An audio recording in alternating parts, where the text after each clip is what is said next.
Assalamualaikum warahmatullahi wabarakatuh. Hai teman-teman, jadi pada video kali ini kita akan membahas tentang konsep algoritma dan pemrograman.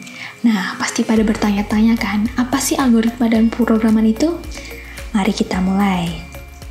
Nah, sebelum kita mengetahui apa algoritma itu, perlu kita ketahui bahwa algoritma itu ditemukan oleh seorang ilmuwan Islam yang bernama Abu Abdullah Muhammad Ibnu Musa Al-Khwarizmi, atau yang biasa kita kenal dengan Al-Khwarizmi. Beliau merupakan ahli dalam bidang matematika, astronomi, astrologi, dan geografi. Nah, algoritma sendiri berasal dari kata algorithm yang merupakan latinisasi dari Al-Khwarizmi atau nama beliau.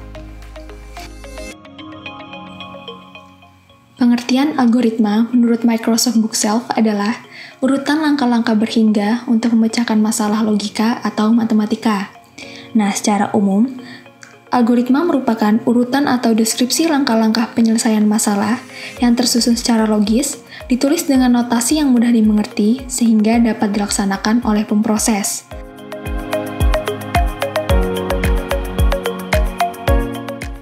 Dapat diketahui bahwa algoritma dapat disajikan dalam dua bentuk, yaitu bentuk tulisan dan bentuk gambar. Penyajian algoritma dalam bentuk tulisan yang pertama adalah narasi. Narasi merupakan bentuk penyajian algoritma dengan menggunakan bahasa programmer atau manusia, misalnya dengan bahasa Indonesia atau bahasa Inggris. Untuk contoh kali ini, kita akan membuat algoritma menghitung keliling lingkaran dengan menggunakan narasi. Nah, di sini kita akan menggunakan narasi dengan berbahasa Indonesia. Nah, yang pertama adalah kita harus memasukkan jari-jari lingkaran, kemudian hitung keliling lingkaran dengan rumus keliling 2 kali pi kali jari-jari.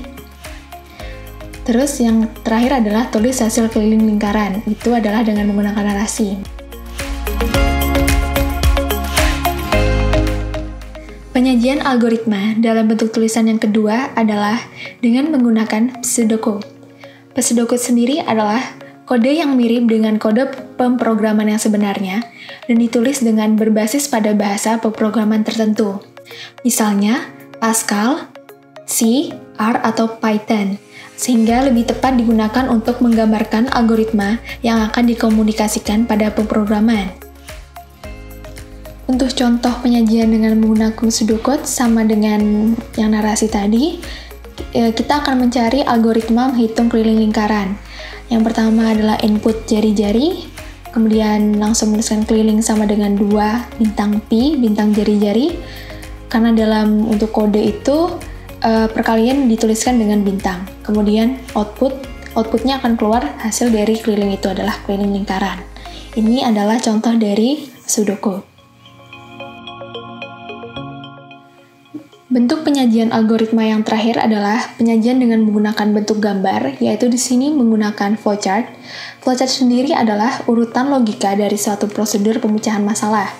Dan flowchart adalah suatu bagan dengan simbol-simbol tertentu yang menggambarkan urutan proses secara mendetail dan hubungan antara suatu proses dengan proses lainnya dalam suatu program. Di sini flowchart akan digambarkan dengan simbol-simbol.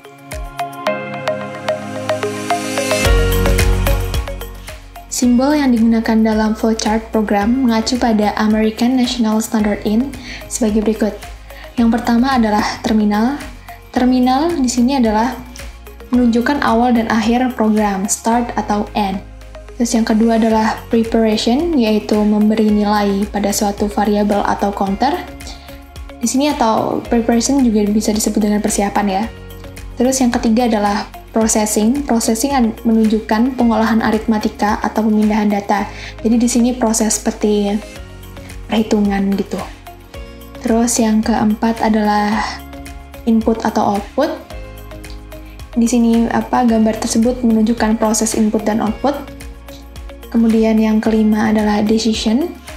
Decision ini untuk mewakili operasi perbandingan logika seperti yes atau no. Terus yang keenam adalah predefined process, yaitu proses yang ditulis sebagai subprogram, yaitu prosedur atau fungsi. Simbol selanjutnya yaitu simbol yang berbentuk lingkaran atau dapat disebut dengan konektor, yaitu penghubung pada halaman yang sama, yaitu penghubung flowchart 1 dengan flowchart yang lainnya. Kemudian ada halaman selanjutnya yaitu off-page connector. Ini penghubung pada halaman yang berbeda antara flowchart 1 dengan flowchart lainnya. Kemudian lambang yang terakhir yaitu berbentuk arah panah atau dapat disebut dengan arah proses. Ini menghubungkan simbol satu dengan simbol yang lainnya. Masih dengan algoritma yang sama, yaitu algoritma menghitung keliling lingkaran, tapi yang di sini kita akan menggunakan flowchart. Nah, dapat dilihat di situ yang pertama ada start. Nah, start di sini menggunakan simbol yaitu namanya adalah terminal.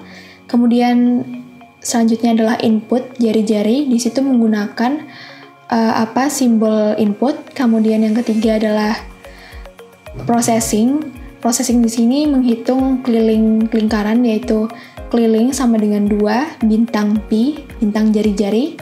Kemudian di sini ada output. Output di situ adalah hasil dari keliling tersebut. Kemudian diakhiri dengan simbol terminal atau N.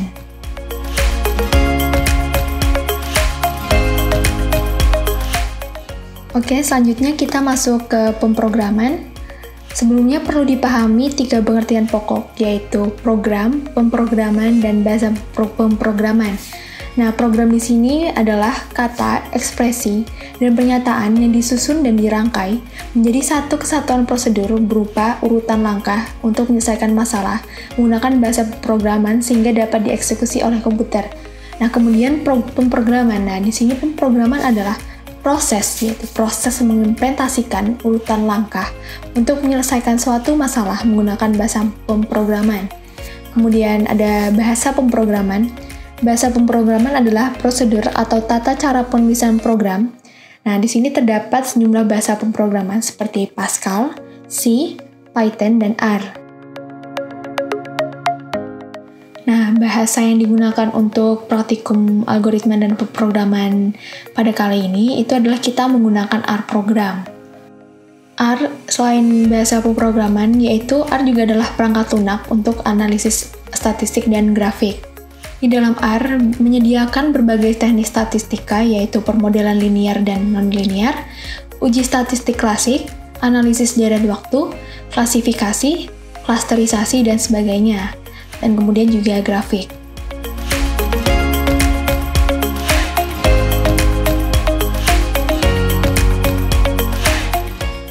Pertama, buka dulu web dari software R, yaitu mendownload software R-nya yaitu cran.r-project.org. Kemudian akan muncul tampilan seperti ini. Kemudian untuk yang menggunakan laptop Windows, silakan download R for Windows. Jika menggunakan Mac OS, silakan download yang Mac OS. Nah, di sini karena saya menggunakan Windows, maka saya akan mencet ini. Oke, selanjutnya kita klik install R for the first time. Nah, selanjutnya download R yang ini versi terbaru 4.02 for Windows. Ini proses download. Sudah di-download, maka akan muncul seperti ini. Kita klik yang tadi download, kita klik yes. Kemudian ini pilih bahasa Inggris. Kemudian next lagi. Ini menyesuaikan ya, jika laptop yang kalian miliki itu 32 bit files, maka centang ini saja. Kalau 64 bit files, centang ini saja. Di sini saya akan centang 64, karena laptop saya 64. Oke, baik. Selanjutnya next lagi. Ini pilih no. Next. Ini bisa dicentang untuk nanti ada softwarenya bisa muncul di desktop shortcut. Terus next. Nah, ini kita download terlebih dahulu.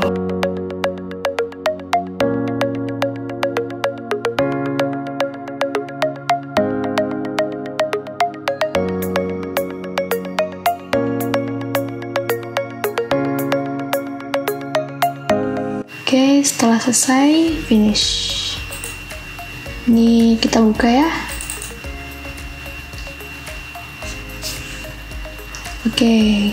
Maka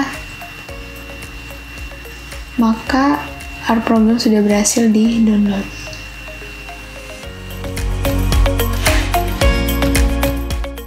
Dan di sini kita akan install R Commander. Yang pertama kita buka package, kemudian install package. Di sini kita pilih bahasa Indonesia. Terus klik OK, kemudian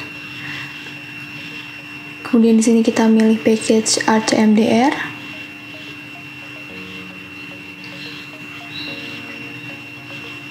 Itu ya, RCMDR, kemudian diklik OK. Setelah selesai kita klik syntax library RCMDR.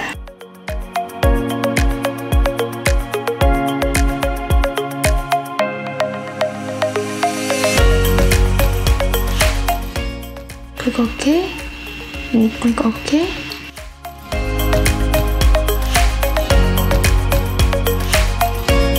Tunggu dulu proses download.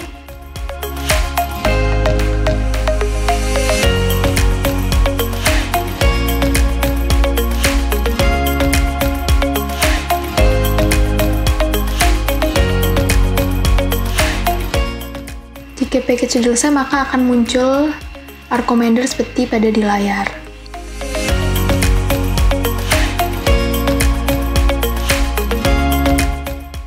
Sekarang kita akan mencoba menggunakan program R untuk mode data dan operator data yang dikenal oleh R. Yang pertama yaitu ada mode numerik yang merupakan tipe data yang berisikan angka bisa dalam bentuk bilangan bulat ataupun bilangan desimal.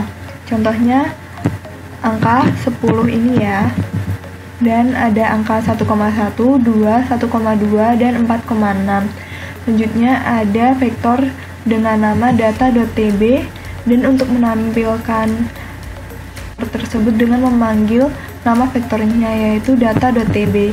Dan untuk mengetahui mode data apa yang digunakan pada vektor data.tb dengan menggunakan sintaks mode dalam kurung data.tb. Mode kompleks yang merupakan tipe data yang berisikan nilai imajiner I, seperti contohnya berikut. Dan selanjutnya ada mode logikal, yang berisikan nilai true atau T dan false atau F. Pada contoh berikut terdapat vektor tahun yang berisikan tahun dari 2015 sampai 2020, tekan tahun yang lebih dari 2017 dengan dimasukkan ke dalam vektor pilih dot tahun, dan untuk menampilkannya dengan memanggil pilih dot tahun. Untuk mengetahui modenya dengan menggunakan sintaks mode pilih dot tahun. Selanjutnya mode karakter yang merupakan tipe data yang dapat berisikan huruf, angka, tanda baca, dan simbol. Seperti contoh berikut. Ada operator aritmatika yang dikenal oleh R, yaitu pertama ada penjumlahan dengan simbol plus, perkalian dengan simbol bintang, perpangkatan, pembagian, pengurangan, membangkitkan barisan integer dengan menggunakan simbol titik 2, sama dengan yang akan memiliki output false atau true, tidak sama dengan, lebih besar sama dengan, lebih kecil sama dengan, logika AND, logika OR, mod atau modulus, harga mutlak, akar kuadrat, sin konstan, logaritma, eksponen, nilai minimum, nilai maksimum, range, length atau panjang objek, sort untuk mengurutkan data, mean atau rata-rata, median atau nilai tengah, variansi, standar deviasi, summary untuk menampilkan ringkasan data, sum untuk jumlah data, correlation, dan sampling data. Selanjutnya terdapat beberapa contoh soal seperti nomor 1, yaitu akar 196 dibagi 3 kuadrat min 7. Nomor 2, 3 ditambah akar dari 144 dikali 5. Nomor 3, 2 pi eksponen pangkat 3. Nah, untuk menjawabnya menggunakan sintaks seperti berikut. Untuk nomor 1 akan dihasilkan output 7. Untuk nomor 2 akan dihasilkan output 75. Dan untuk nomor 3 akan dihasilkan output 126.